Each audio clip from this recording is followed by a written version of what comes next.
langit mong bukaw. May dilag ang tula at awit sa paglayang minamahal.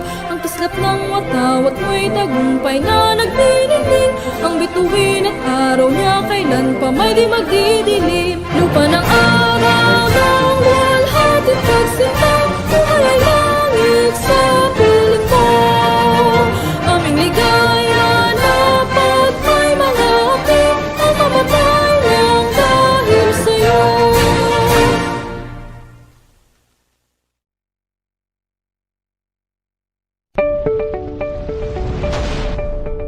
This is AMBS Channel 2, a commercial TV station operating under permit number BSD-0126-2022, TBC MOD. Channel 2 transmitter is located at Diliman, Quezon City. AMBS Channel 2 is operated by a professional electronic engineer, duly licensed by the Professional Regulation Commission. Engineer Erwin B. Senora, PECE number 0001448. Engineer Romel G. Ardenio, ECE number 0023097.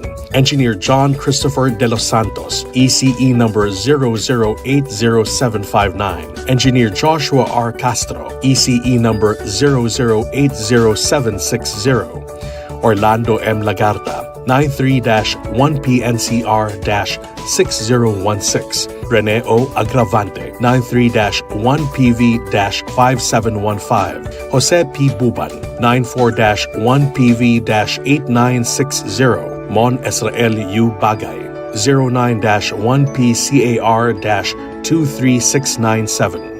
This is AMBS Channel 2, now signing on.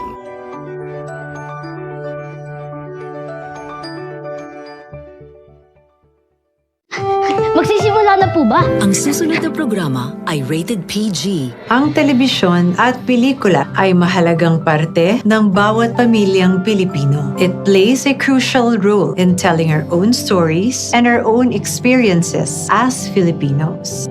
Sa bagong Pilipinas, inaanyayahan ng MTRCB ang bawat manonood. Ang telebisyon at ang mga sinihan ay nagsisilbi ring pangalawa nating tahanan. Ang bagong Pilipino ay responsableng manonood. Kaya't sisiguraduhin ng MTRCB na protektahan at pagyamanin ang ating unique Filipino viewing experience. Kasama ang pribadong sektor, kaisa ninyo ako, ang aking pamilya at ang ating pamahalaan sa pagtangkilik sa mga pelikulang Pilipino at mga programang pang-telebisyon. Dahil ang bagong Pilipino ay pinagmamalaki ang kwentong Pilipino. Bagong Pilipino. Tara, nood tayo! Bagong Pilipino, tara, nood tayo! Bagong Pilipino, tara, nood tayo!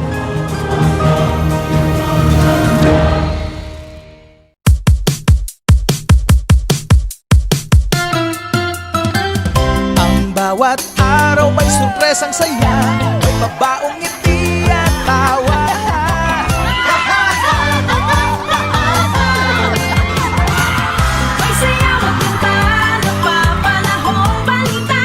Thank you po.